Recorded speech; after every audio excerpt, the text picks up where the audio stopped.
Good afternoon, Packers fans. Aaron Nagler here with your Packers Daily Chat, coming to you live on the Cheesehead TV social channels.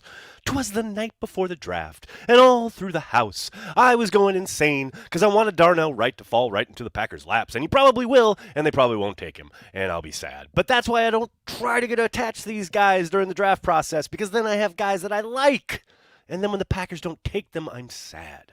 And I don't want that to happen. So maybe it's Lucas Van Ness. Maybe it's JSN, which I would love because that would help me in Madden. But who knows? For real, what's going to happen tomorrow night when the Packers are on the clock there at pick 13, not 15, 13 now, thanks to the pick swap in the Aaron Rodgers trade, which became official earlier this afternoon. That's right. Aaron Rodgers introduced to the New York media. Ooh, the big bad New York media, which literally applauded when he was done with his presser. Yeah, real intimidating, real professional, hilarious. I think it's interesting that the toughest question Rodgers was asked in that entire escapade was by Matt Schneidman, who has covered him in his entire career in Green Bay. Gotta love it. Gotta love it. The big bad New York media serving up softballs all afternoon. Hope everyone's doing well. Very excited for the draft. I hope you'll join me starting tomorrow night, all 7 rounds. I will be live from the Cheesehead TV podcast room in New York City. Produced the show out of Green Bay. That's right, LiveX. A bunch of wizards there in Green Bay that will be producing the live draft stream. I'll be joined by plenty of guests, David Bakhtiari, Kenny Clark, John Kuhn, Tramon Williams, and many more. Media members that you know, podcasters that you know, content creators extraordinaire from across the Packers blogosphere will be joining me, as well as Carry the G Club members here on YouTube and Patreon members. Be sure you look tomorrow, sometime in the morning. There'll be information how to join the Zoom so you can hang out with me throughout the entirety of not only the first round, but all 7 rounds of the draft. It's going to be a lot of fun. I hope you guys join me starting tomorrow night, 8 p.m. Eastern. And real quick, before I get to your questions, I want to give a shout out to our friends over at Firecracker Farm. That's right. Spice up your game with Firecracker Farm's amazing hot salt made with Carolina Reaper, Trinidad Scorpion, and Ghost Peppers. Use it on steaks, pasta, or drinks. Everything is better with hot salt. Firecracker Farm is offering a 15% discount to Cheesehead TV viewers and listeners for a limited time. Supporting Firecracker Farm means supporting a family business. With Cinco de Mayo right around the corner, if you order today, you'll have your hot salt in time for the festivities and a wicked spicy margarita. So go ahead, go to firecracker.farm now, place your order, and get ready to spice up your game. Don't forget to use DRAFT, that's D-R-A-F-T, at the checkout for 15% off. Everything is better with hot salt. That's firecracker.farm, promo code DRAFT for 15% off. Do it, people. You're going to be hearing that all throughout the weekend. Go to Firecracker Farm. Get ready for Cinco de Mayo. Great stuff over there at Firecracker Farm. Hello to everybody in the comments section. So many folks yucking it up. Look, we got Adam. We got Brandy. We got Adam and Brandy. We got Moon Man's here talking about JSN. Let's go. Let's go, people. It's the day before the draft. Let's do it. Terminal Frost, what's going on, man? Thanks for the super chat. Nags, don't matter what side of the ball they draft round 1 as long as they play week 1. We had 2 first-rounders sitting on the bench last season. J-Love, I understand. Wyatt, though, WTF. I get it from the aspect of the defensive line traditionally needing time to round into shape. Prospects rarely come in and light it up their rookie year. So I understand it. I know there's some trepidation or, I guess, consternation in the fandom and observers, what have you, because he is an older player. He was an older rookie. So there was some expectation that he would just be out there right away. But that's not how they operate. I do think they waited way too long to get him into the mix on a regular basis. It took basically an injury to Dean Lowry for him to get any kind of regular playing time, which I think was a mistake. But ain't nowhere to hide now. They got to play him. So I'm excited for his development here in year 2. As to your overall point, I think that's obviously preferable. I don't think it's a necessity. It all depends on what position and what happens in camp. And can they contribute right away? That would be great. But I don't think it's got to happen or else it's a failure, or they got to happen or it's like, there's trouble. Yes, I would prefer it, no doubt about it. But I think it is a little bit more nuanced than that. Pack Daddy, thanks for the super chat. In my opinion, Pack doesn't move down this year. Too many picks already. Move up more likely, don't you think? Hopefully, move that third rounder into round 2, lol. Yeah, for all our sakes, to avoid the curse of the third round. I'll tell you what I would like. Package all those sevenths. Get the hell out of that round so we can go home early. I know they won't, though. I think for the most part, you're probably right.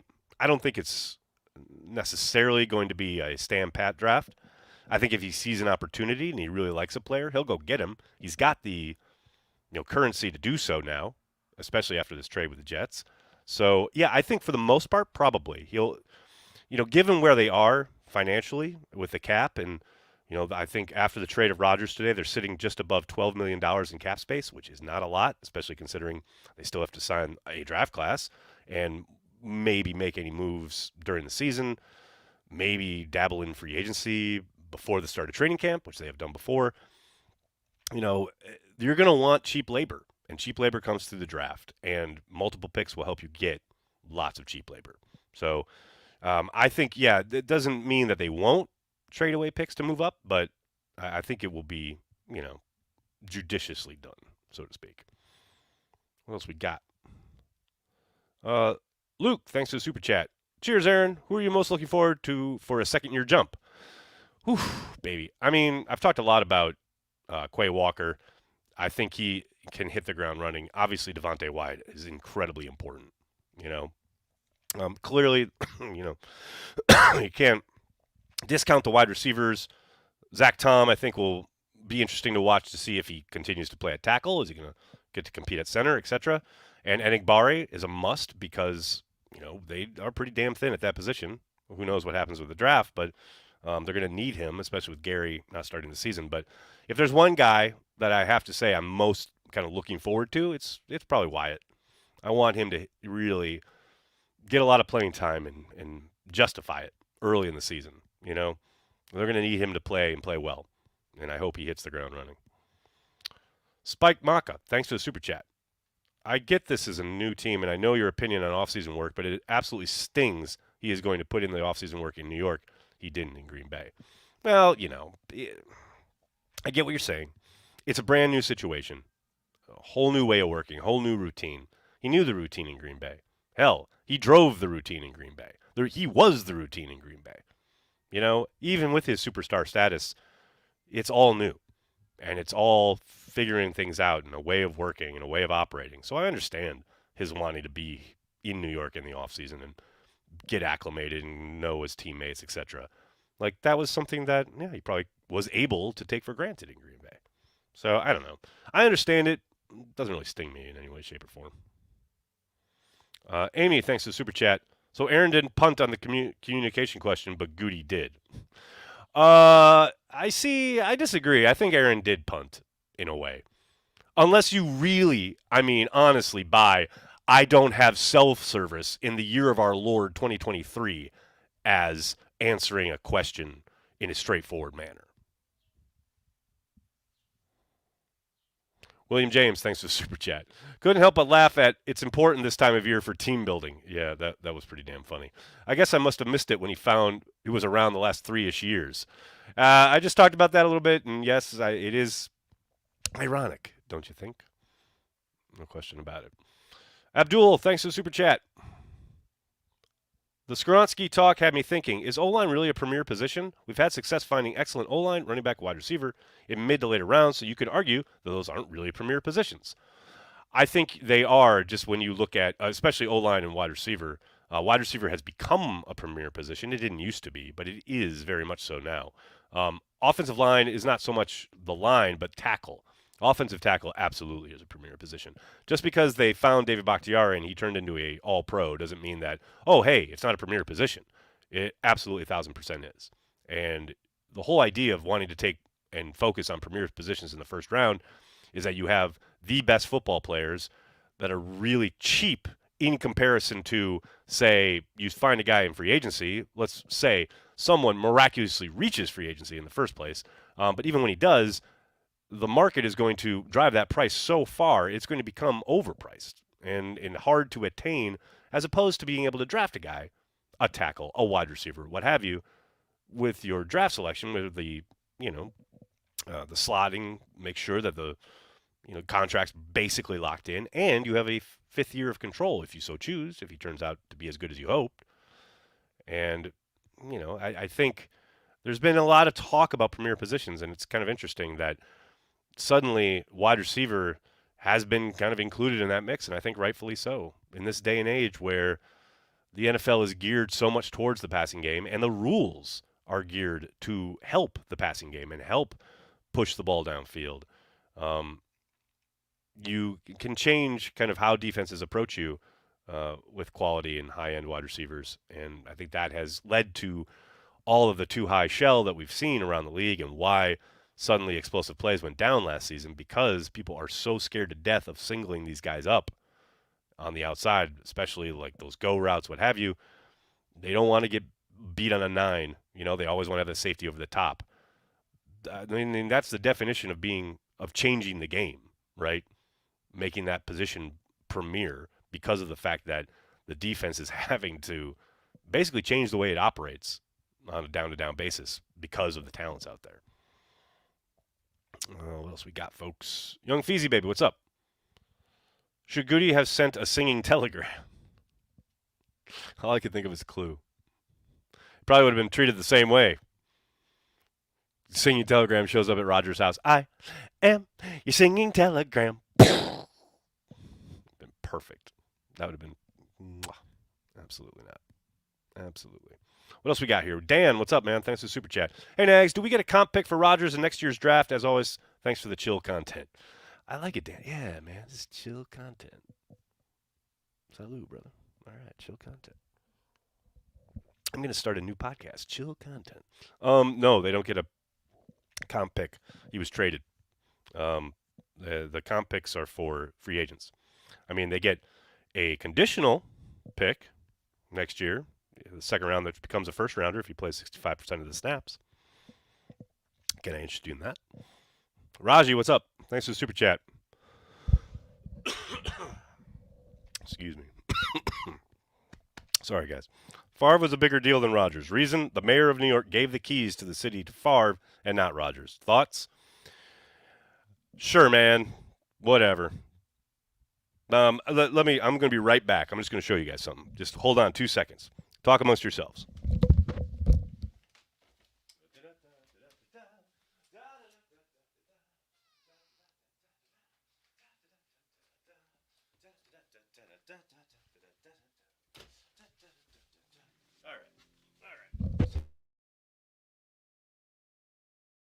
Is not just the sports page of the New York Post. This is the front page of the New York Post.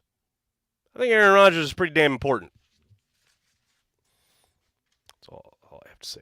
Pretty damn big deal. Abdul, thanks for the super chat. Hey, Aaron, if we think Bakhtiari is surely gone after this year for nothing, would it make sense to trade him, or have I been watching too much NBA? You've been watching way too much NBA.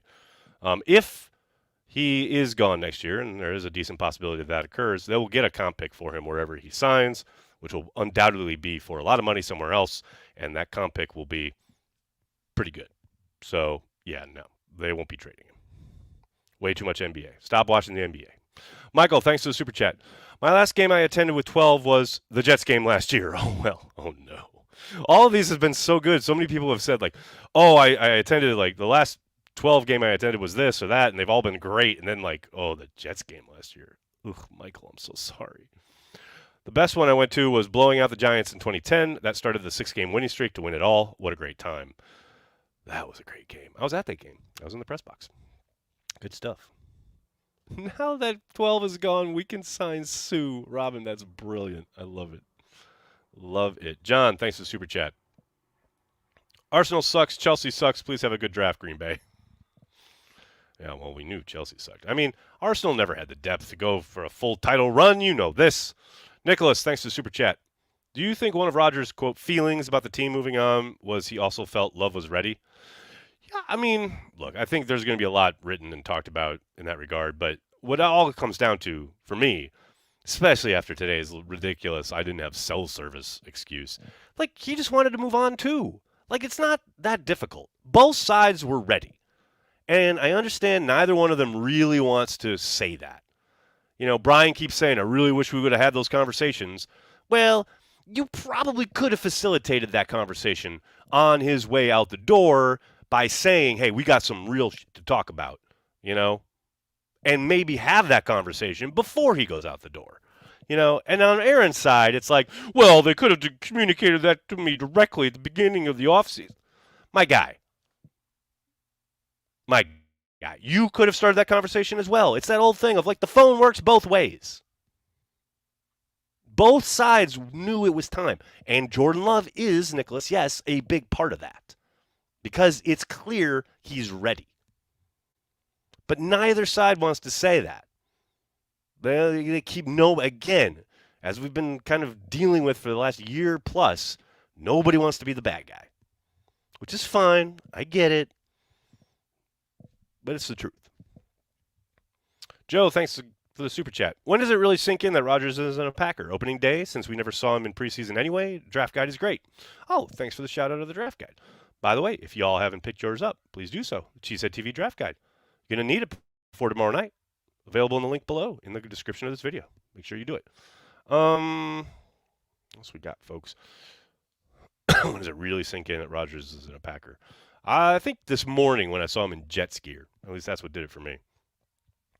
Mackenzie, thanks for the super chat. How's the caps since the revised contract? Tight. They have a little over $12 million in cap space remaining after the trade. Not a lot. What else we got, folks? Godsmack, thanks for the super chat. Regardless of how some sour fans are at Rodgers, I look forward to attending his jersey retirement ceremony. I went to Favre's in 2015. Bart Starr stole the show. My favorite Packer experience. That's saying something since it was fucking miserable out in Green Bay that night. How soon do they do it? We'll see. We'll see. Probably right before he goes into the Hall of Fame. So about 3 or 4 years, I would think. Rick, that's a great question. Who gets custody of the golf cart? I think David was asking that same question on Insta yesterday. So David's stopping by the draft stream tomorrow night. We'll ask him. This is busting your head. Heard. Weird past few days, bittersweet, excited for the future. Greenback, go Pack, go forever and always. Hope they kill the draft. I think it's a healthy attitude, man. I think you're spot on. No doubt about it. What else we got here? We got Ed. Thanks to Super Chat. Thought Aaron Rodgers' goodbye to the Packer fans was really well done. Good on him for that. I thought that entire thing was really, really was incredibly emotional. Really well done. Loved all the people he name-checked, and even including Brian Gutekunst, which I was wondering if he would. But yes, I very much appreciated how he not only thanked the fans, but everybody within the organization who he clearly had very close, regular, daily relationships with. That was great. Travis, thanks for the super chat. How they work the cap to where no dead money next year because of that because of taking $40+ million this year on the cap hit. Thank goodness. It does free them up quite nicely in 2024. But this year's going to be take some navigating. John, thanks for the super chat. Biggest draft day surprise will be Packers fans will like the pick. How's that? Does that work? All right, everybody. I have to get going. I can't thank you enough for hanging out and talking Packers each and every day, Monday through Friday, right here on the Cheesehead TV social channels. Please join me. Oh, Sir Alex of Hayden, last super chat. If the Packers keep and use current picks they have, is there an estimated range of how much cap money that would use? $12 million seems low for a draft class and filling out the rest of the roster. It is low. As Brian indicated in his presser today, they do have some things they'll kind of probably look at and try to maneuver contract-wise, massaging, changing, trying to maybe add void years, etc., to a few guys and reduce some cap numbers. But 12 ain't a lot. But they should have enough to sign their picks. Like that, I don't foresee that being a problem. All right, everybody. Thank you so much. I'll talk to you guys tomorrow at 8 o'clock. Well, a little bit before 8 o'clock. Be sure you get here right away. It's going to be a lot of fun. Packers fans worldwide joining us. And as I said at the top, if you are a Carry the G Club member or a Patreon member, be on the lookout for the Zoom information. It'll be available on the pages, the respective pages, probably sometime early morning. And then, yeah, let's throw down tomorrow night. It's going to be a lot of fun. Thanks, everybody.